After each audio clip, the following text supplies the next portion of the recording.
Eventually, I'll get around to talking about what some of my favorite anime are, especially the comedy variety. There are some great comedy anime out there, and as you can see here, I'm a big fan of this one in particular. Watashi ga motenai no wa do kangaete mo omae ga warui, or otherwise known as Watamote, or no matter how I look at it, it's you guys' fault that I'm not popular. Yeah. A huge, long name for an anime, but it's an awesome anime about the awkwardness of adolescence, and yes, all of that alliteration was absolutely on purpose. I absolutely love this anime, as you might be able to tell from me owning both the manga in English and Japanese, as well as even the intro song on CD. One of my favorite bands actually performs the opening, which was a huge surprise when I was finally watching it, and I remember when they said that they were making it into an anime, I freaked out because I already loved the manga. So naturally, as soon as they announced a figure, I went ahead and reserved it, and I've kept it for quite some time. Which is why today's figure is going to be Nendoroid number 372, Kuroki Tomoko, who of course is the main character of Watamote. There wasn't a ton of merch that came out for Watamote, so anything that I could find I pretty much gobbled up, and this is one of the things that I will refuse to get rid of because of how much I love Tomoko and this anime.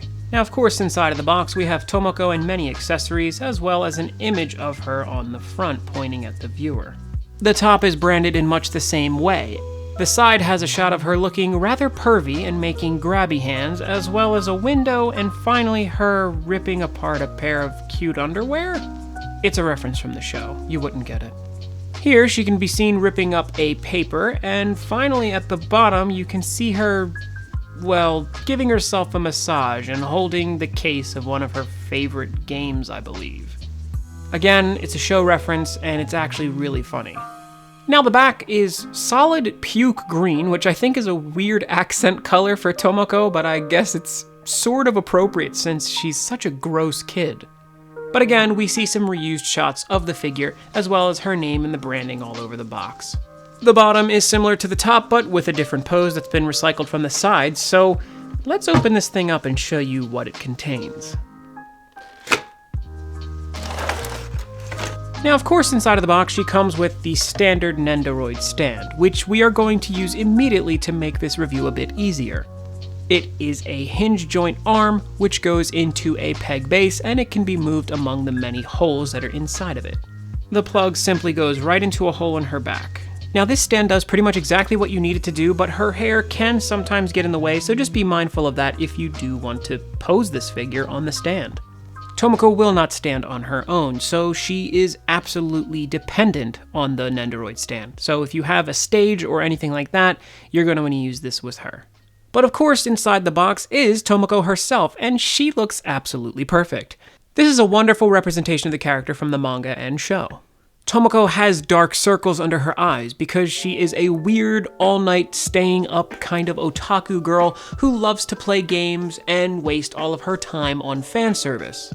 Thus, like many teenagers, she refuses to sleep because she's constantly wasting her time on anime and video games. But that's why we love Spaghetti-chan. She's wearing her typical school uniform, which looks fine on her. She wears this really awkward long skirt, she's not very fashionable for a teenage girl, and thus, this is pretty much what you see her in most of the series. There are parts where she's at home and she's wearing regular clothes, but I think if we're going to think of her typical appearance, the school uniform probably would work best. Now, this is not unlike many other Nendoroids in that it has limited posability, and we'll go through that now. Her head is on a ball joint, which goes up and down, can be swiveled, and it rolls around as you need to. Her arms are both on peg joints, so they can only go in and out, so that's a little limiting. Additionally, her hands are pegs too, so they can twist around as you need them to. Her waist is also on a peg joint, so she can be swiveled just ever so slightly at the waist, and both of her legs are on ball joints, which allow them to go in and around and swivel. And when I say ball joints, I mean ball peg joints. I always mess that up, but yeah, these things, they are pretty decent, they cooperate pretty well, and they're on most of the figures, so they work fine. But Good Smile typically shines in its accessories. With the Figma and the Nendoroid brand, they're usually well adapted with many cool parts. One such part is this pair of headphones, which are styled to look similar to Beats, I guess. They were pretty much all the rage at the time, and thus she was wearing a pair of them in several scenes, so it's nice to see this come along with her. These things pretty much just snap right onto her head. There's no need to move anything. They're flexible enough so that if they're not super freezing cold, they won't snap, and they just kind of attach onto her head, and there's even grooves of them to make them fit to her hair. So a decent accessory overall. And I think the thing I like about them most is that they cover up the gap between her hairline. So that's a nice feature to have. Another thing included is her school backpack, which of course even has a peg hole on it so that you can plug this into her back and then plug the stand into the back of that. So just a peg joint inside of a peg joint. Even if you can't really see it that much thanks to the stand, it's still appreciated to have it included. But expression is where Tomoko really shines. In the show and in the manga, she of course is constantly doing stuff that makes her incredibly expressive, almost so much so to be sort of explicit. So they of course translated that into the figure. You may think that Tomoko's hair is disheveled and gross as it is, but of course we can remove this hair and give her something even better. And while it may have been disheveled before, it's now parted a bit so that you can actually see both of her eyes, which is great because the faces she come with absolutely call for seeing her whole face.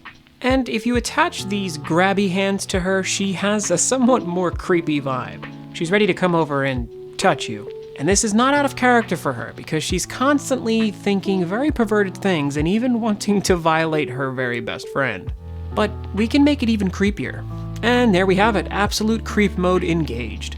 This is when she's feeling a bit pervy, I guess, or thinking about doing terrible things to her one friend. But yeah, as you can see, Tomoko is ramped up even more by her absolutely insane look. Expressive would be a modest way to put how crazy her face gets from time to time. But this face also harkens to a very iconic scene, which is in, of course, the manga and TV show. You see, there's a scene in which she wins a massager from a local lottery. And these massagers are pretty popular.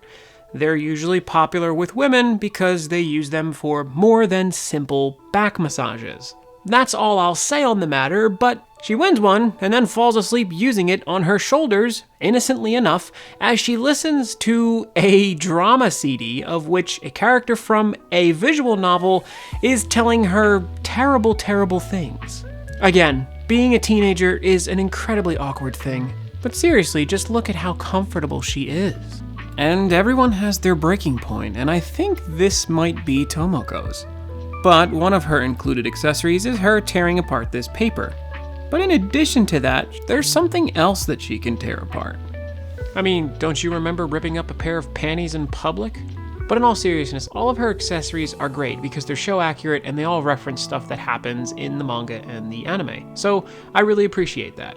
Little nods to things that happen that most people, when seeing the box, wouldn't really think of much, are things that are appreciated in figures.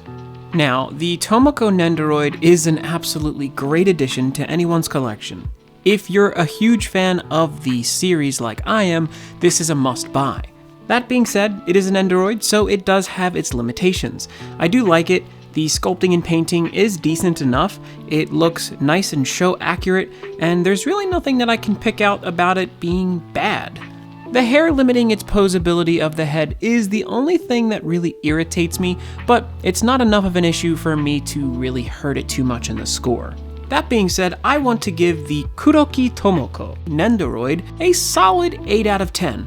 While it does come with a lot, I don't know, I feel like there could have been one more accessory that really brought everything home. Not being able to stand it without not being able to make it stand up on its own is a bit of a pain in the butt too, but not being able to make it stand on its own is a bit of a pain, like I said, because of the limited head movement, but ultimately, it doesn't ruin the figure.